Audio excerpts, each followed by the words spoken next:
It's time to have your high five moment with High Five Casino, the top social casino where the action and real prizes never stop. Fun spins and big wins are right at your fingertips with over 1,000 games, including High Five Casino exclusives. High Five Casino is always free to play with free coins given out every 4 hours. Sign up today for a free welcome offer that can get you spinning and winning right away. Visit highfivecasino.com. High Five Casino. No purchase necessary. Void where prohibited by law. Must be 21 years or older. Terms and conditions apply.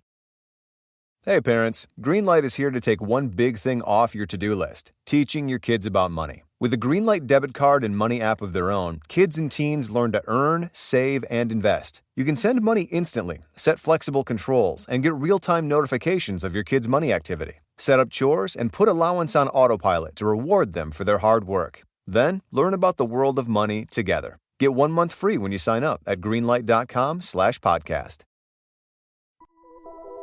Welcome to Haunting History, the podcast that reaches back into the past for the events that still haunt us today. Tales of true crime, mystery, and the macabre. And when we're lucky, the stories where history and the people who lived it and the paranormal meet. Now, who doesn't love a good ghost story, right?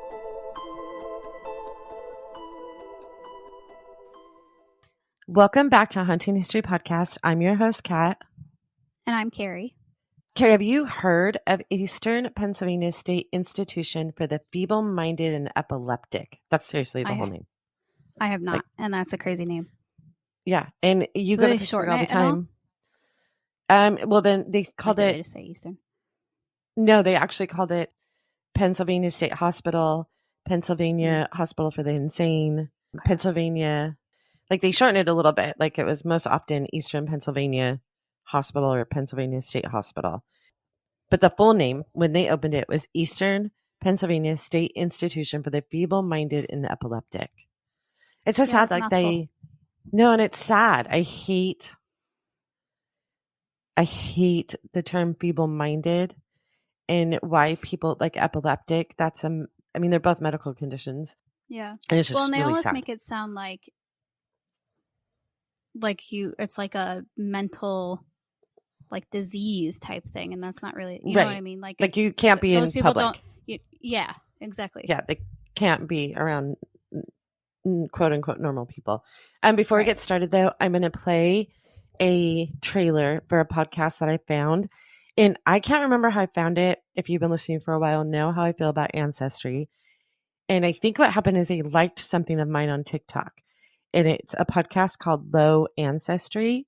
And I was like, oh, what's that? Like any ancestry thing I jump at.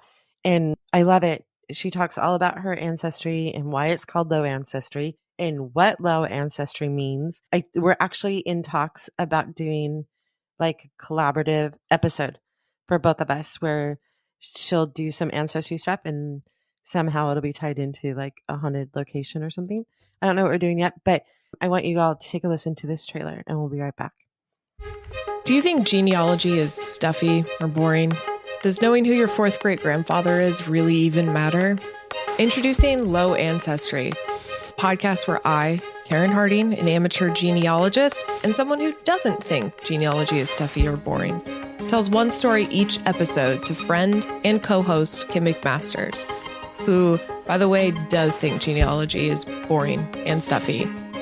Together, we'll uncover the ordinary lives of ordinary people who have extraordinary stories to tell, and we'll see how our complicated past is still shaping our present. Subscribe so you never miss an episode, available wherever you get your podcasts. Eastern Pennsylvania State Institution for the Feeble-Minded and Epileptic opened its doors in 1908. And when you think about that, 1908 is not that long ago. Like, yes, it's 100. Yeah, like it's 118 years. I can't do math. We all know that. But just 100 years ago, like if you really think history-wise, 1908 was not long ago. It remained operational for almost 80 years. What transpired in the walls of Pennhurst Asylum is a story of neglect, abuse, and with capital letters, human suffering. A lot which leads to countless reports of paranormal activity now. Pennhurst was established as a state-funded and operated institution designed to house and care for individuals with intellectual and developmental disabilities what they patently referred to as feeble-minded. Located in Spring City, Pennsylvania, Pennhurst was initially intended to be a model of progressive treatment. However, it quickly became overcrowded, underfunded, and notorious for the mistreatment of its residents. And what would happen, especially back then, people would find out about these state institutions opening. In a way, they were good for wherever they opened, like for Spring City, PA. It employed a lot of people, put a ton of people to work, right? And it gave people who needed somewhere to send their relatives or their children or anybody that they couldn't care for. Now they were going to be cared for by professionals that knew what they're doing. But because the requirements to get in were so low, they would send just anybody there. Yeah, that's crazy. I'll get to like what their list was, but it could be someone who has epileptic seizures, where now they would be on medication, living a normal life. Back then they were put in a home. So of course it got completely crowded almost right away. And it was supposed to be a gift to the area. It would employ people, it would help people, but the state-funded school and hospital, it became ridiculously notorious for mistreatment and overcrowded. Anything school was supposed progressive treatment usually is, right? Well, yeah, and I think because it's a state school, so it's free. You know, right. That's what that's a defining thing. Anything that's free is going to get overcrowded, overrun, and just has too much potential for the negative things to happen. The facility was one of the most striking examples of mistreatment that was characteristic of these institutions. At one point, papers labeled it the shame of Pennsylvania. Upon entry, patients, and when I say patients, they call them inmates. They are people of all ages, including small children as young as 4 years old. They were sorted into categories based on imbecile or insane, epileptic or healthy, in dental categories of good, poor, or treated. These qualifications would dictate their lodgings and their care. The legacy of all this suffering might just be the lingering spirits that still wander the abandoned wards today. Upon its opening, Pennhurst was designed to be a self-sufficient community, complete with its own power plant, farm, and vocational facilities where residents could work and learn trades. The early 20th century was a time when society's understanding and treatment of mental illness and disabilities were far from humane. Over time, the institution became overwhelmed with the number of residents it was expected to house and care for, leading to the deplorable conditions. The population of Pennhurst swelled to over 2,700 residents by the 1920s. Guess how many were intended to be cared for? I was just going to say, how many rooms and stuff did they have? There's 500. There were supposed to be 500 patients. And by the 1920s, there were over 2,700. And by the 1970s, it was closer to 3,500. So 3,000 more patients or quote unquote inmates were in there than we're supposed to be. So you can just imagine what it was like. Right. Between housing and food and staffing. The staffing, I think, is what actually ultimately is the reason why for the downfall. Yeah. The staff to patient ratio plummeted and the quality of care deteriorated rapidly. Residents were often subjected to harsh punishments and many were left to languish in squalor. Reports of physical, emotional, and sexual abuse were rampant. The conditions at Pennhurst were so appalling that in 1968, it became the subject of a television expose by reporter Bill Baldini, who shocked the nation and highlighted the severe mistreatment occurring within the walls. Baldini ran a 5-episode expose of Pennhurst State School and Hospital on Philadelphia's TV 10. Now, I tried to watch clips from it. Yeah. I can't even get through it. Really? I don't know how people watched it. No. It painted a picture of neglect and abuse that was hard for the regular viewers to stomach. Images of full-grown adults with hands and feet bound by straps to adult-sized cribs. Inmates of the institution were shown rocking, pacing, and twitching. Many were severely disabled, either mentally or physically, but others were quite lucid and coherent, but withdrawn into themselves because of the overstimulation of the senses in the loud and oftentimes frightening place. It was terrifying all the time. Yeah. And a lack of much needed mental stimulation. The 5-minute news segments were entitled Suffer the Little Children.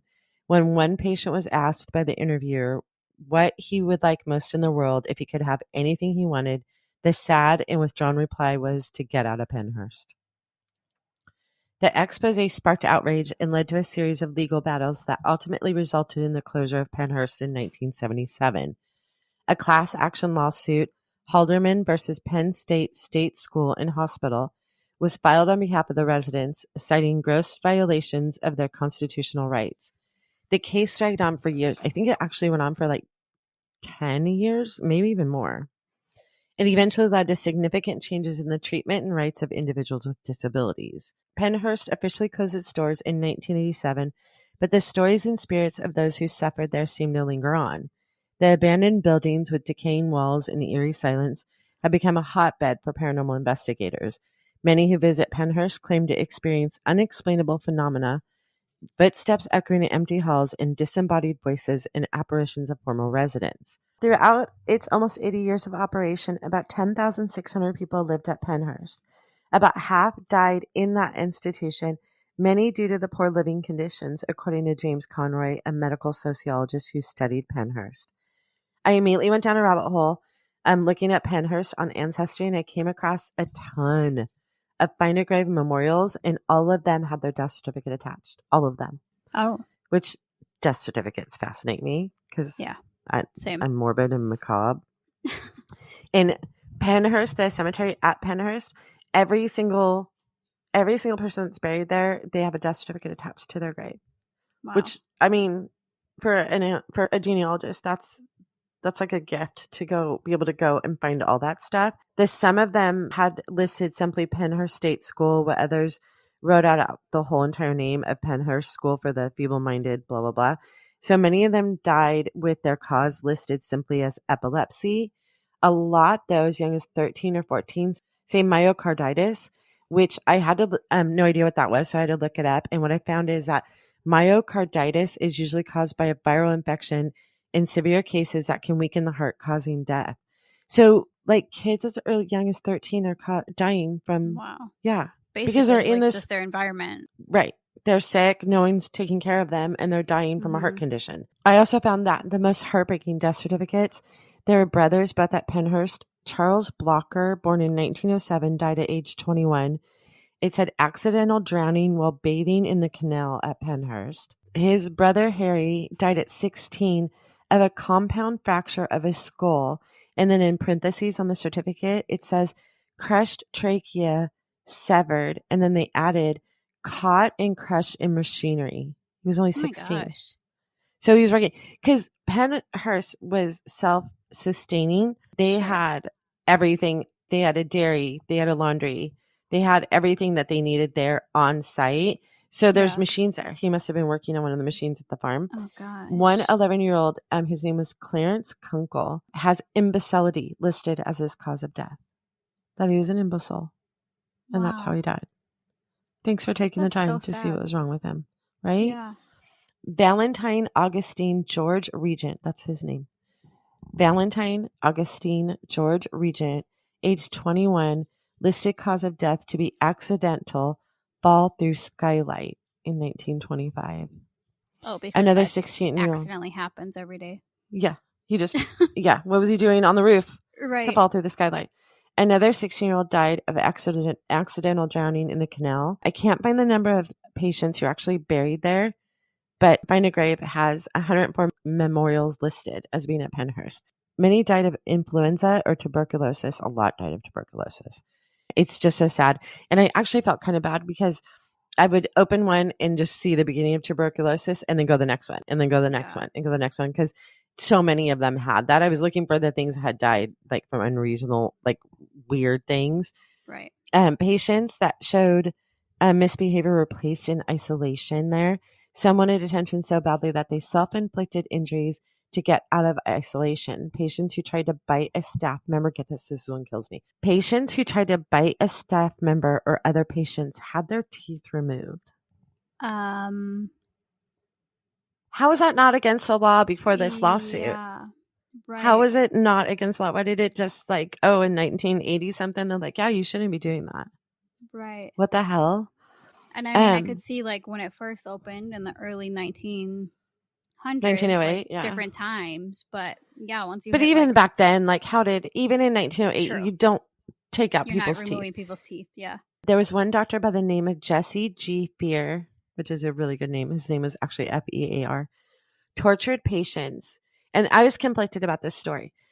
It said that he tortured patients by giving them the most painful injections available that wouldn't cause permanent damage. And I almost didn't include this information about him because I found him on Find a Grave. This Dr. Fear, I found him actually listed on Find a Grave.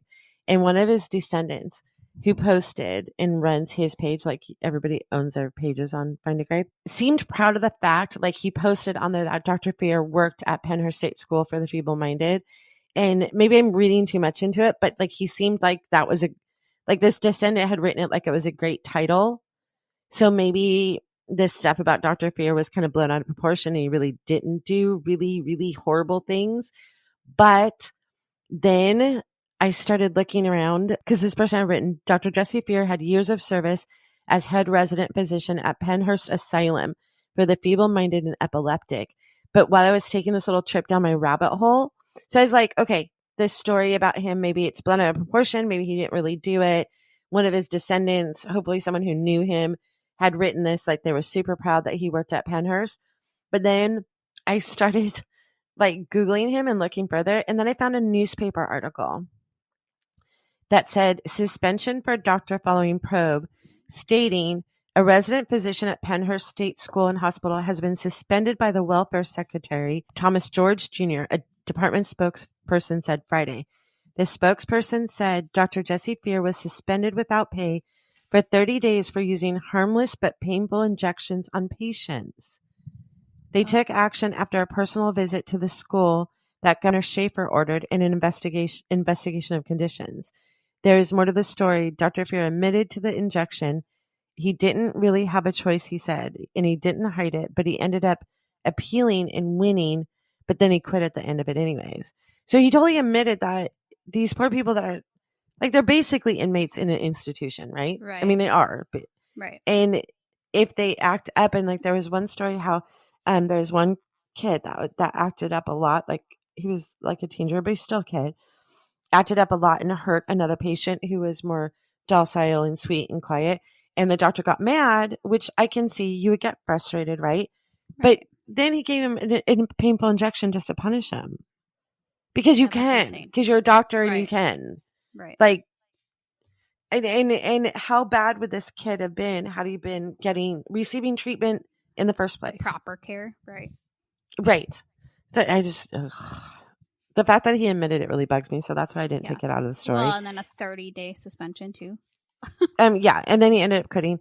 But the fact that he admitted that he did that and wasn't ashamed of it in any way, because I try and not say things about people, especially if it's a news story, if it's been passed down, like, this started in 1908. And some of the stories are like a game of telephone. I always say that. Yeah. So I don't like to give someone a bad name, but he literally admitted that he had done it. I can't imagine that working there was easy, and that the reports of the nurses and caretakers that work there did what they could with the lack of funding and resources. And again, I'm going to give people the benefit of the doubt because there were stories. You can go to the Pennhurst website.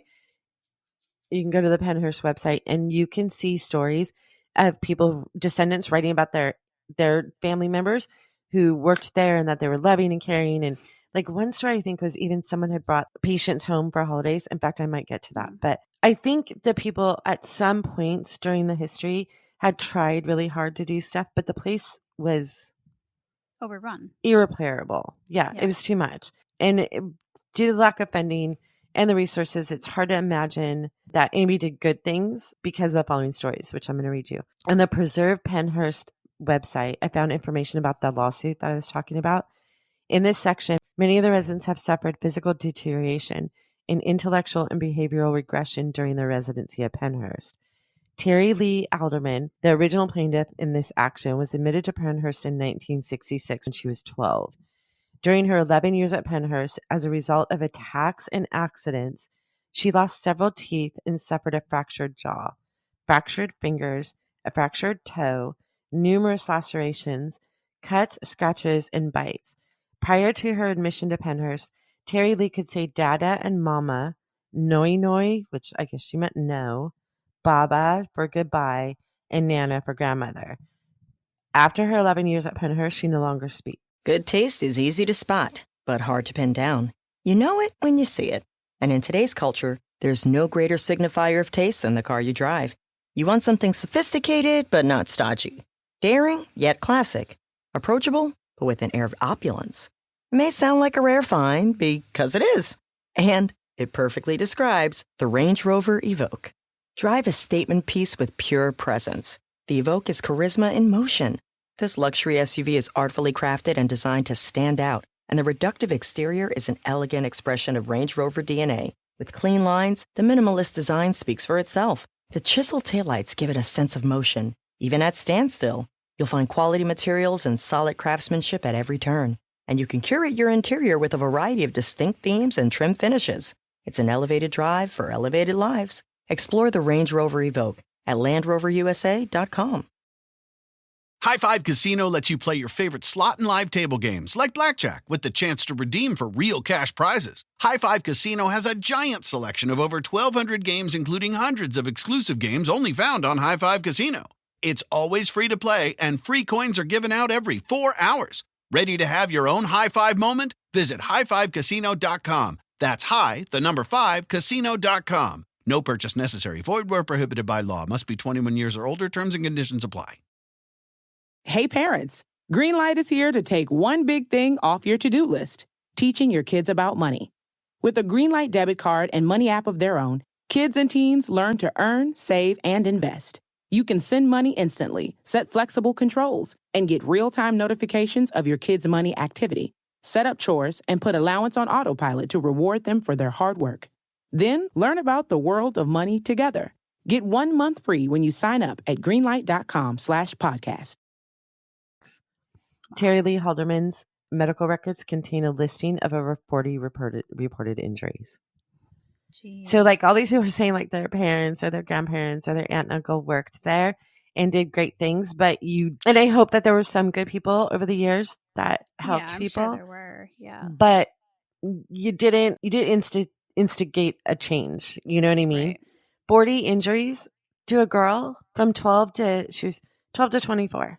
She had 40 injuries. Plaintiff Charles Denolfi was admitted to Pennhurst when he was 9 years old. Stop leaving your babies there. He is now 45 and has resided at the institution. This is written in the 80s. He is now 45 and has resided at the institution continually, except for a few short stays at Whitehaven State School and Hospital. Dorothy Hunsaker, his sister, testified that whenever she or her family visited him, Charles had some type of bandage on. 26 years ago, while at Pennhurst, he lost an eye. A Pennhurst physician told Mrs. Hunsaker that he had slipped while taking a shower and hit the spigot with his eye. The sight in his remaining eye has been impaired due to the injury. He only has a few teeth and his nose has been battered. Plaintiffs Robert and Teresa Sobetsky were admitted to Pennhurst on November 29, 1971. They were placed in an extremely overcrowded wards where beds were placed in the aisles. Robert was never assigned to an actual particular bed. During his residency at Pennhurst, Robert Sobetsky suffered from bruises, bites, scratches, welts, and smelled of urine. His record shows a number of reported injuries, some of which, though labeled minor injuries, represented bruises that were 3 to 5 inches in length. Teresa also suffered such injuries. Plaintiff Robert Tait, born in 1965, was admitted to Pennhurst in 1974. He was placed on a ward with 45 other residents. I bet there was probably supposed to be 5. His parents visited him 2.5 weeks after his admission and found that he was badly bruised, his mouth was cut, he was heavily drugged, and did not recognize his own mother. On this visit, the Heights observed 25 residents walking the ward naked. Others were partially dressed. During this short period of time, Robert had lost skills that he had possessed prior to his admission. The Heights promptly removed Robert from the institution, Mrs. Tait commenting that she wouldn't leave a dog like that. Plaintiff George, they got their kid out. Like the girl, she was there 11 years and had over 40 injuries. At what point did someone want to fucking take her home? Do something. Plaintiff George Sorotos entered Pennhurst in 1970 at the age of 7. 7 years old. In the 7 years that George had been at Pennhurst, his former foster mother, Marion, testified that her weekly visits to Pennhurst, there had been only 4 occasions when George was not injured. Now, she didn't have a choice. She wouldn't have been able to take him out because he was a foster kid. During this period, he had suffered from numerous reported injuries, including bites, scratches, black eyes, and loss of teeth. Loss of teeth is so weird. In addition, she testified that she recently observed what appeared to be cigarette burns on his chest. The family was made George's foster parents when he was only 6 weeks old, sometime after he entered Pennhurst. The agency, which had supervision over George, removed them as foster parents. They still consider him one of their family and have continued their visits. Plaintiffs Larry and Kenny Taylor entered Pennhurst on February 28, 1961. In the early 70s, Mrs. Taylor questioned the staff about the medication given to Larry. He was very lethargic, falling asleep at school, and barely able to walk. The physician in charge of Larry's unit checked Larry's medical records and found that he was on Dilantin, a drug used to control epileptic seizures. Mrs. Taylor testified that Larry had only one seizure in his entire life that she knew of, and that it had been when he was a baby. Larry was removed from Dilantin and placed on a different medication, a psychotropic drug. This too made him lethargic. Larry and Kenny were transferred to Woodhaven in 1975, where Mrs. Taylor testified that Larry does not receive any psychotropic medications and is able to walk independently now. So she got her boys out of there. Yeah. And he was able to walk it. That goes to show you what was happening there. Larry was often injured at Pennhurst, and on one occasion was hospitalized for 2 weeks because of head and face injuries, because he had been beat by another resident. Kenny, too, suffered serious injuries while at Pennhurst. Plaintiff Beth Bowman entered Pennhurst at the age of 10 in 1961. See, I think the 60s and 70s were probably the worst. She was placed, right? Like, that's when it got bad. She was placed on a large ward that had 65 residents and often only 2 child care aides in attendance. 65 kids for 2 people to watch. During her residency at Pennhurst, she had developed maladaptive behaviors. She was biting and pushing. As a result of this behavior, she had been placed in seclusion for days at a time. While at Pennhurst, she had lost teeth, been badly bruised, and had been abused by the staff. When asked about her present physical condition, Nancy Beth's mother replied, "Nancy Beth will be scarred for the rest of her life." With the level of human suffering and abuse, it's no wonder that the entire grounds are haunted. I believe that places can be haunted just by what happens there. Right. Do you know what I mean? The level of fear, tragedy, just craziness. One of the most reported paranormal experiences at Pennhurst involves the sound of children's laughter and crying, echoing through the halls of the old children's wards. Visitors have also reported sudden drops in temperature, being touched by unseen hands, and witnessing objects moving on their own. Some claim to have seen full-bodied apparitions of former residents and staff members. Many report of being pushed or shoved by unseen hands. In 2010, Pennhurst was open to the public as a haunted attraction, offering tours and paranormal investigations. While this has allowed many to learn about its history, it's also brought controversy, with some arguing that it exploits the suffering that occurred there. I get that. Despite this, the fascination with Pennhurst's haunted past continues to draw visitors from all over. There are countless stories of those who have ventured into Pennhurst doing paranormal investigations who have captured EVP recordings of voices calling out for help or simply saying leave. Some have seen shadow figures darting around corners or standing in doorways. Others have felt the overwhelming sense of sadness or dread, as if they're experiencing a fragment of the pain endured by the residents. I get the controversy. Like something out of a movie. Right. Oh no, for sure. It's a nightmare. Like if you can Google those exposés, it's devastatingly awful to watch. But I get why people would be against it being used as in a Halloween attraction. But I'm also of the belief that anything that gets people interested in history and more people learn about history so we don't repeat history is not a bad thing. Right. Like, yes, agreed. It's kind of, I don't know the word. It's kind of tacky that at a place that had so much suffering that you're going to do a haunted maze. Like they could have just opened it up as like a memorial museum, like not a museum, but like people can and done ghost tours and stuff. Yeah. And they do that too. But when they first started, it was like Halloween maze. And I think they still do. I don't really.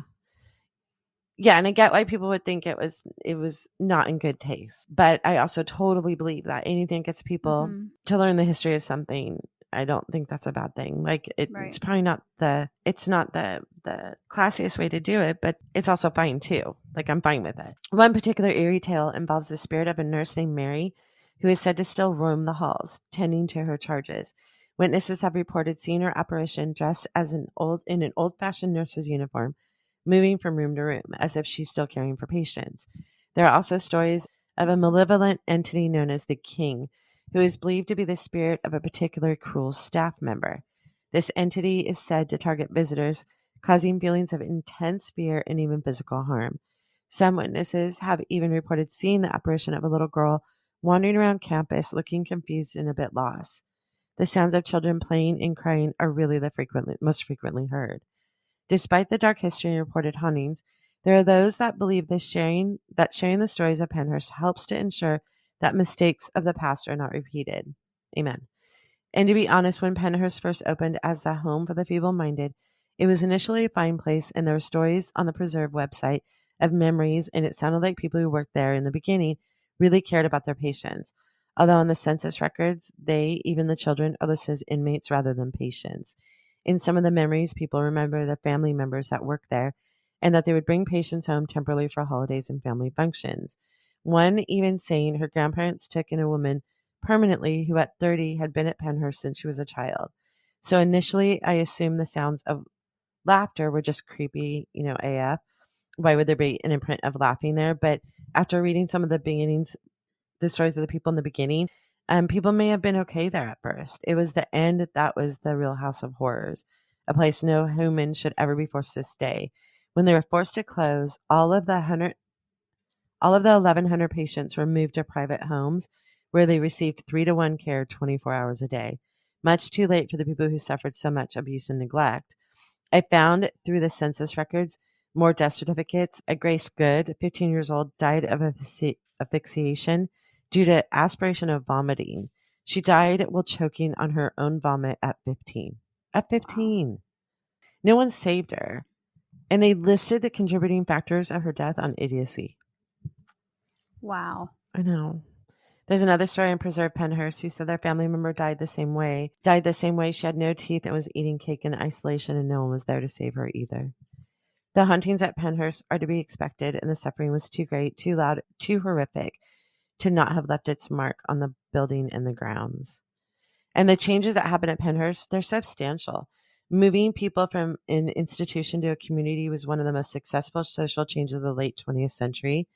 As of 2021, fewer than 15,000 people live in public institutions, down from 1969 when there was 190,000 people who lived in institutions like Pennhurst. Yeah. 17 states have no public institutions at all. That's significant. 190,000 down to 15,000. Yeah, that's huge. Pennhurst's experience contributed powerfully to the great civil rights movement that very few people know about, which instigated change for people with disabilities.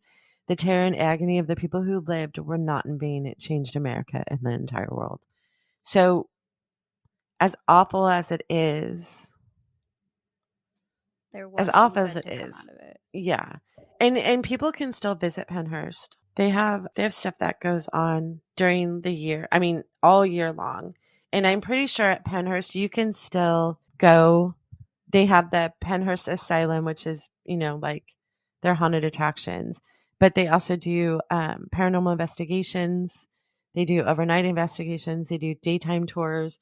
So if you want to learn about Pennhurst and you live anywhere near Spring City, Pennsylvania, if I ever go to Pittsburgh, like I keep saying I'm going to, Pennhurst is one of the places that I'm going to have to visit because I just imagine it feels like history walking in there. It probably feels devastating and sad at the same time, but it also feels like history. I mean, I can't imagine that it doesn't. Gives off is probably insane. Yeah, I'm assuming it's not. It's probably not pleasant, but it's like visiting Alcatraz or any of the penitentiaries. Mm-hmm. You know what I mean? But this one is even more heartbreaking, not because it was children, although that adds, to it, that it's heartbreaking because of the children, but because the adults that were there were almost childlike. Some of them probably were childlike. So like, how devastating is that these people they couldn't take care of themselves, and it's not okay. And for how long it went on too, and how many people were there. Right. And I would think that through the 1908 through the 1930s, 1940s, it was probably okay. Yeah. But by the 1950s, 1960s, the 1970s, like, no, it wasn't okay anymore. And I'm so curious who these people were that were dropping their loved ones off there. Right. And then just forgetting. You know what I mean? And just being like, okay, well, now I don't have to worry about you anymore. Right. Just so you know, we have a ancestor who was put into an institution. Oh, really? Yeah. Actually, two. Oh. And I can't find, one was many years ago, it was in the late 1800s. I cannot find which institution they were put in. Or no, that one I know what institution they were put in. I can't find any information about the institution. The other one that I know went to institution, I can't find which institution it was. And it was in Pennsylvania. So I'd be devastated to find out it was Pennhurst. Yeah. Yeah. That would be Grandma horrifying. And Papa's side. It would be very believable that it was out there. Yeah, it was Grandma's side too. Okay. So, I know. I'm trying to but for years I've been trying to figure out where they sent her.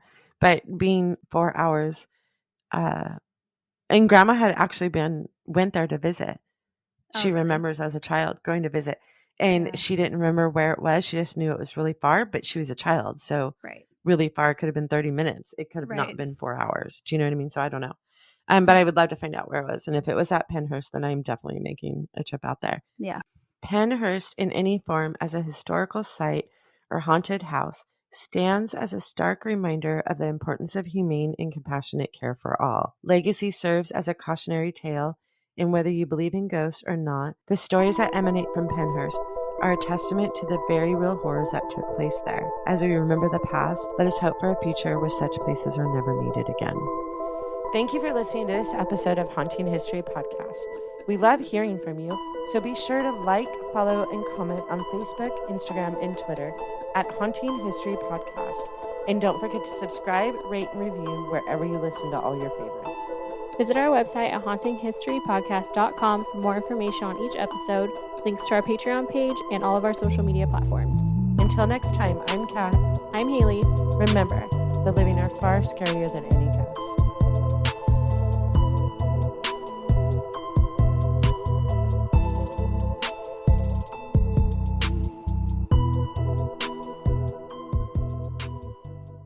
It's time to have your high five moment with High Five Casino, the top social casino where the action and real prizes never stop. Fun spins and big wins are right at your fingertips with over 1,000 games, including High Five Casino exclusives. High Five Casino is always free to play with free coins given out every 4 hours. Sign up today for a free welcome offer that can get you spinning and winning right away. Visit highfivecasino.com. High Five Casino. No purchase necessary. Void where prohibited by law. Must be 21 years or older. Terms and conditions apply. Hey parents, Greenlight is here to take one big thing off your to-do list, teaching your kids about money. With a Greenlight debit card and money app of their own, kids and teens learn to earn, save, and invest. You can send money instantly, set flexible controls, and get real-time notifications of your kids' money activity. Set up chores and put allowance on autopilot to reward them for their hard work. Then learn about the world of money together. Get 1 month free when you sign up at greenlight.com/podcast.